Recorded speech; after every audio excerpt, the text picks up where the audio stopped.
എന്തെങ്കിലും ഒരു ഉഖറവിയായ നേട്ടം ആ യാത്ര കൊണ്ടുണ്ടായോ? അവസാന യാത്ര എന്താ എത്തിയത്? എടോ, നിഷ്പക്ഷമായി ചിന്തിക്കൂ. ഞങ്ങൾ ചോദിക്കട്ടെ, പരിശുദ്ധമായ റജബ് മാസം നിങ്ങൾ യാത്ര തുടങ്ങുന്നത് എപ്പോഴാ?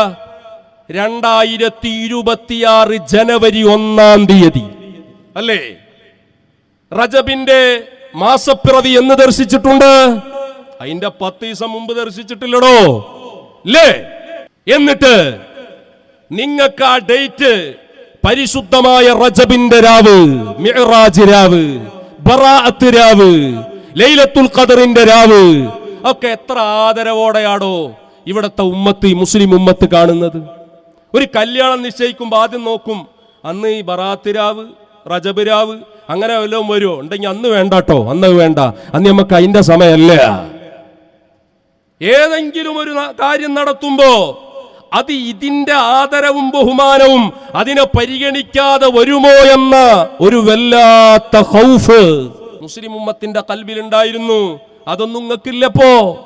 നിങ്ങൾക്കെന്താ? നിങ്ങൾക്ക് 2026 ജനുവരി 1-ന്റെ പുതുവർഷ പുലരിയിൽ ഞങ്ങൾ ഒരു പുതിയ കേരളത്തെ കെട്ടിപ്പടുക്കാൻ ഇറങ്ങി പുറപ്പെടുക. എന്നാ ചെങ്ങായിമാരെ, നിങ്ങൾക്ക് ആ 2 ദിവസം ലീവ് കൊടുത്തൂടെ?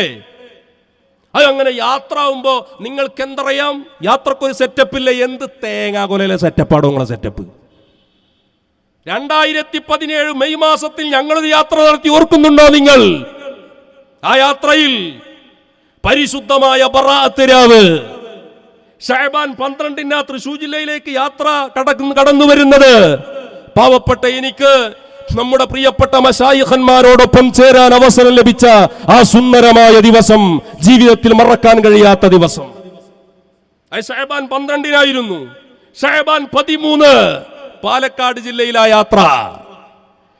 ശൈഖുന പറഞ്ഞു, സ്റ്റോപ്പ് ചെയ്യണം. നാളെ ബറാഅത്ത് രാവ് ശഅബാൻ 14, മറ്റന്നാൾ നോമ്പനുഷ്ഠിക്കേണ്ട ദിവസം ശഅബാൻ 15. അതുകൊണ്ട് 14-ഉം 15-ഉം ബറാഅത്ത് രാവും നോമ്പിന്റെ ദിവസവും നമ്മുടെ യാത്ര വേണ്ട. അതിനുശേഷം ശഅബാൻ 16-നാണ് മഞ്ചേരിയിൽ നിന്ന് നമ്മുടെ യാത്ര പുനരാരംഭിക്കുന്നത്. അതാടോ ദീനിന്റെ ആളുകള്, അതോടെ മശായിഖന്മാരെ നിർദ്ദേശത്തിൽ നടത്തുന്ന യാത്ര. അതങ്ങനെയായിരിക്കണം. അത് നിങ്ങളെ സെറ്റപ്പും കാട്ടിക്കൂട്ടലൊന്നും അവിടെ പറ്റൂല. നിങ്ങൾക്ക് ഈ ബോധം ഉണ്ടായില്ലേ? കഴിഞ്ഞ കാലത്തെ യാത്ര ഒന്നും ഇങ്ങനത്തെ ഗതികേട് നിങ്ങൾക്ക് ഉണ്ടായില്ലല്ലോ. കാരണം ഉണർത്തി തരാൻ ആളുകൾ ഉണ്ടായിരുന്നു. ഇപ്പൊ നിങ്ങൾക്ക് അതൊന്നും വേണ്ട. അവസാനം എന്തായി? കുട്ടിച്ചോറാക്കിയില്ലേ? പരിശുദ്ധമായ റജബ് മാസത്തിന്റെ രാവ്